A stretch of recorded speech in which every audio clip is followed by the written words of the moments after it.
Pemirsa, viral 3 warga negara asing Israel yang juga merupakan tentara IDF diusir pemilik salah satu gym atau pusat kebugaran di Bali.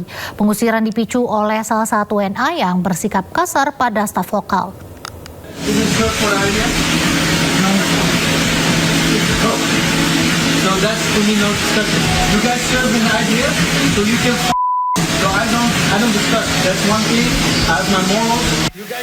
Viral di media sosial, video 3 warga negara asing asal Israel diusir dari sebuah gym di Ubud, Gianyar, Bali. Pemilik gym beradu argumen dengan salah satu WNA Israel, kemudian meminta ketiganya meninggalkan tempat. You guys are not even allowed to be in this country, man. You come with a different passport, no? And be happy. I don't involve police. Pemilik gym Samir menegaskan pusat kebugaran miliknya tak melayani orang Israel dan pasukan pertahanan Israel atau IDF. Ia menjelaskan bahwa pengusiran berawal dari sikap kasar salah satu WNA Israel kepada staf lokal. I asked them where they're from. They told me they're Israelis. So I said, we don't serve Israelis, we don't serve the IDF, and we don't serve anyone who's rude to our staff. You know, they're hardworking locals. You just respect them. You have to leave. Yeah. Samir menambahkan setelah diusir, ketiga pria tersebut memberikan ulasan bintang 1 di Google Review. Dalam ulasan tersebut, ia dituding rasis dan mengusir mereka karena alasan agama.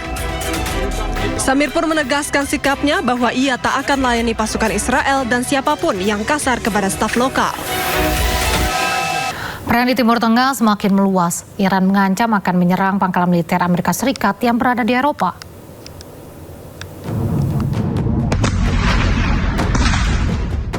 Iran mulai pertimbangkan serangan terhadap fasilitas militer Amerika Serikat di Eropa. Nantinya, serangan akan difokuskan pada fasilitas militer AS di Eropa bagian selatan dan tenggara. Tindakan ini akan diambil bila AS terus menyerang Iran. Salah satu yang menjadi target adalah Bulgaria, yang telah menyetujui penggunaan pangkalan udara Besmer untuk pesawat pengisian bahan bakar AS. Bulgaria pun telah bersiap menghadapi serangan Iran.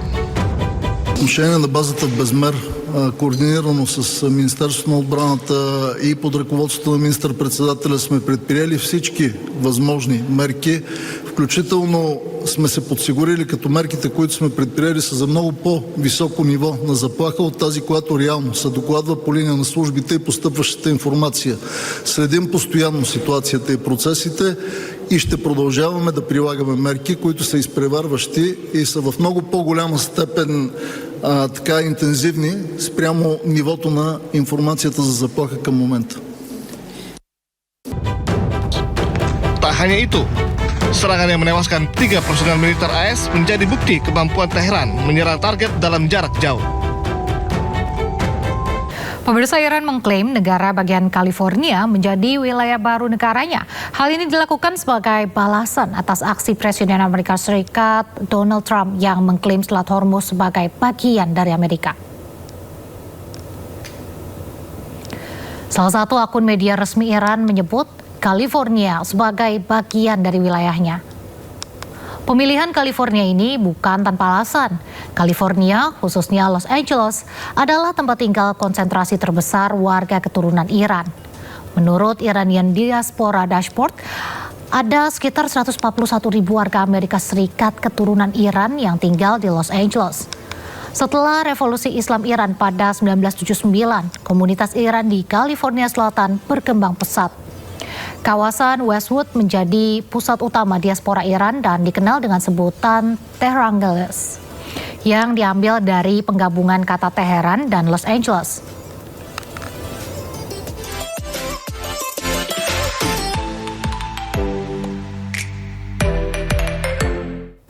Sebelumnya, Presiden Amerika Serikat Donald Trump berencana mendeklarasikan Selat Hormuz sebagai bagian dari wilayah Amerika Serikat.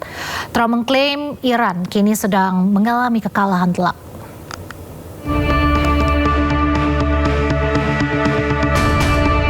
Dalam pernyataannya, Presiden Amerika Serikat Donald Trump mengklaim mengendalikan Selat Hormuz. Kini Trump berencana akan segera mendeklarasikan Selat Hormuz sebagai bagian dari wilayah Amerika Serikat. Menurut Trump, kini Iran sedang mengalami kekalahan telak. We control it with the blockade. We have a blockade. We control it with the blockade. And I like the idea of declaring it a territory. We have total control over the strait. Now they can be a nuisance.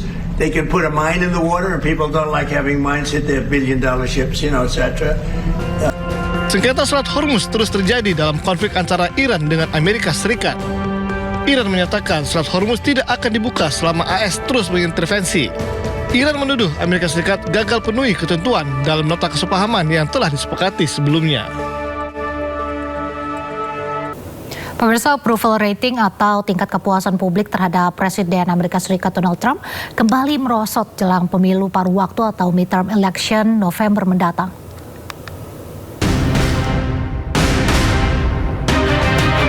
Mendekati midterm election, popularitas atau approval rating Donald Trump semakin anjlok. Berdasarkan survei Reuters Ipsos yang dilakukan pada 14 hingga 17 Agustus 2026, hanya 33% warga Amerika yang menyetujui kinerja Trump sebagai presiden. Sebaliknya, 64% sisanya menyatakan tidak menyetujui. Angka tersebut turun dari 35% dalam survei yang dilakukan pada awal Agustus dan menjadi level terendah Trump dalam masa jabatan keduanya. Sejumlah faktor menjadi penyebab anjloknya approval rating Donald Trump, di antaranya isu inflasi, harga energi, hingga kondisi rumah tangga. Sejumlah tekanan ekonomi tersebut semakin diperburuk konflik Amerika Serikat dengan Iran. Perang yang sebelumnya diperkirakan berlangsung singkat, justru berlangsung lama dan menekan pasar minyak global yang berdampak pada kenaikan harga bahan bakar. Sehingga turunnya approval rating Donald Trump menjadi peringatan bagi Republicans yang saat ini berusaha mempertahankan kontrol mereka di Kongres. Sementara bagi Demokrat, hal ini menjadi peluang untuk merebut kursi Kongres. Pasukan Israel kembali menyerbu wilayah tepi barat, tepatnya kota Al-Dariyah. Dalam operasi militer tersebut, mereka menangkap 8 warga Palestina.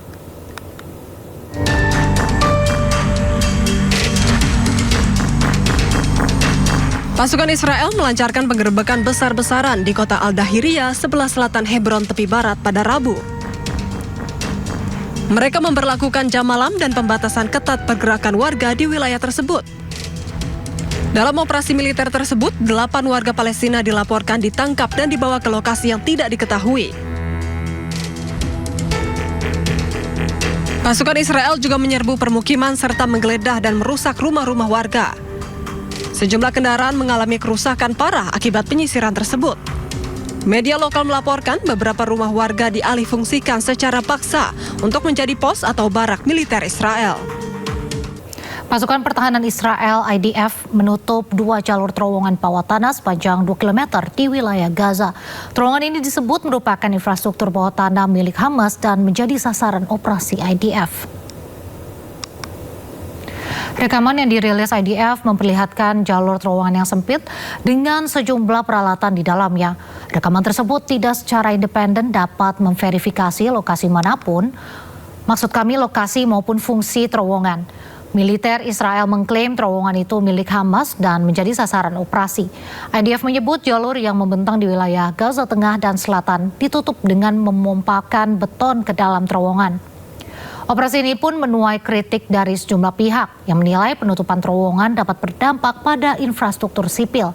Sementara otoritas dan warga Palestina juga menuduh Israel menempatkan patok penanda di sejumlah wilayah Gaza yang disebut dapat memperluas area di bawah kendali Israel hingga saat ini. Hamas belum memberikan tanggapan publik terkait operasi penutupan terowongan tersebut.